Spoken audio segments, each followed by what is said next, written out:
ಆದ್ರೆ ನಮಗೆ ಮಳೆ ಇಂಪಾರ್ಟೆಂಟ್ ಈಗ. ಮಳೆ ಆಗಿ ಒಂದು ದಿವಸ ಏನಾದ್ರು ಆದರೆ ಉತ್ಪನ್ನ ಜಾಸ್ತಿ ಆಗ್ತದೆ. ಮಳೆ ಆಗ್ತಿದ್ರೆ ಒಂದು ದಿವಸ ಬಹಳ ಕಷ್ಟ ಆಗ್ತದೆ. ಅದೇ ಸರ್, ಜುಲೈ ತನ ಆಗಲ್ಲ ಅಂತ ಹೇಳಿ ಕೂಡ ಸ್ಪಷ್ಟ ಇದೆ. ಅದಕ್ಕೆ ಮೋಡ ಬಿತ್ತನೆ ಏನಾದ್ರು ಮಾಡ್ತೀರಾ ಅಂತ ರೈತರು ಮಾಡ್ತಾರೆ. ಮೋಡ ಬಿತ್ತನೆ ಬಗ್ಗೆ ಗೊಂದಲ ಇದೆ. ಅದನ್ನ ಇಡೀ ದೇಶ ತುಂಬಾ ಈಗ ಅಲ್ಲಿನೂ ಎಫೆಕ್ಟ್ ಇದೆ. ಏನೋ ಜುಲೈ ಸೆಕೆಂಡ್ ವೀಕ್ನಾಗ ಏನೋ ಸ್ವಲ್ಪ ಮಳೆ ಆಗ್ತದೆ ಅಂತ ಹೇಳಿ ಸ್ವಲ್ಪ IMD ಹಿಡಿದ ಆ ಒಂದು ಆಶಾಭಾವನೆಯಿಂದ ಇದ್ದೀವಿ. ಆ ಬಗ್ಗೆ ಏನೋ ಪ್ಲಾನ್ ಇದೆ ಅಥವಾ ಏನಾದ್ರು ವಿಚಾರ ಚರ್ಚೆ ಮಾಡ್ತೀವಿ ಸರ್ಕಾರದಲ್ಲಿ.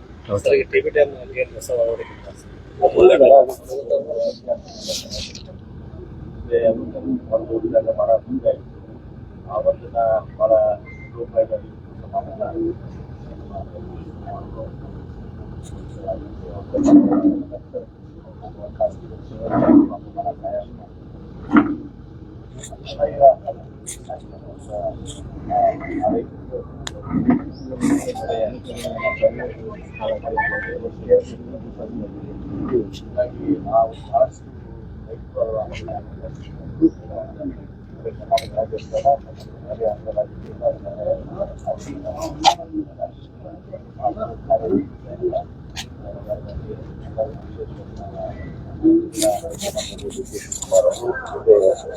ಅವರು ಉಪಮುಖ್ಯಮಂತ್ರಿಗಳ ಕೆಲಸ ಕೊಟ್ಟು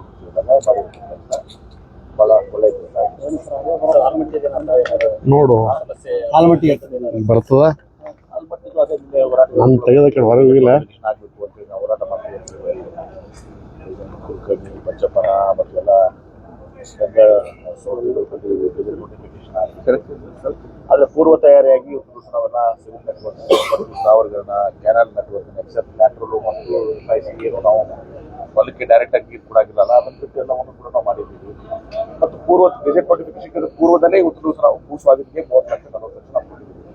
ರಾಜ್ಯ ಸರ್ಕಾರ ಏನೆಲ್ಲ ಮಾಡಬೇಕು ಅಂತ ನಾವು ಮಾಡಿದ್ದೀವಿ. ಇದು ಮೇಲೆ ಕೇಂದ್ರ ಸರ್ಕಾರದಲ್ಲಿ ಅವ್ರು ಗೆಜೆಟ್ ನೋಟಿಫಿಕೇಶನ್ ಮಾಡಬೇಕು.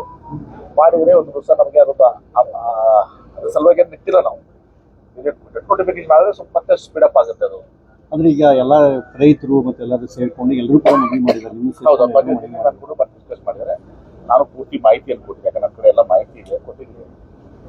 ಏನೋ ಒಂದು ಸುಪ್ರೀಂ ಕೋರ್ಟ್ನಲ್ಲಿ ಒಂದು ಕೇಸ್ ಇದೆ, ಆ ಕೇಸ್ ಇತ್ಯರ್ಥಗೊಳ್ಳಕ್ಕೆ ಕೂಡ ನಾವು ಸ್ಪೀಡಪ್ ಮಾಡಬೇಕು. ಉಳಿದೆಲ್ಲ ವಿಚಾರಗಳನ್ನ ನಾವು ಅವ್ರಿಗೆ ಹೇಳಿದ್ದೀನಿ. ಅವರು ಕೂಡ ಹೇಳಿದ್ದಾರೆ. ಅದಕ್ಕೆ ನೋಡೋಣ ನಮ್ಮ ಮುಂದೆ ಏನ್ ಮಾಡಬೇಕು. ಸರ್, ಈಗ DCCO ಮೀಟಿಂಗ್ ಒಳಗೆ ಭೂ ಸ್ವಾಧೀನ ಮಾಡೋದ್ರಿಂದ ಕಾನೂನು ಸುವ್ಯವಸ್ಥೆ ಹಾಳಾಗ್ತೈತಿ ಅಂತ.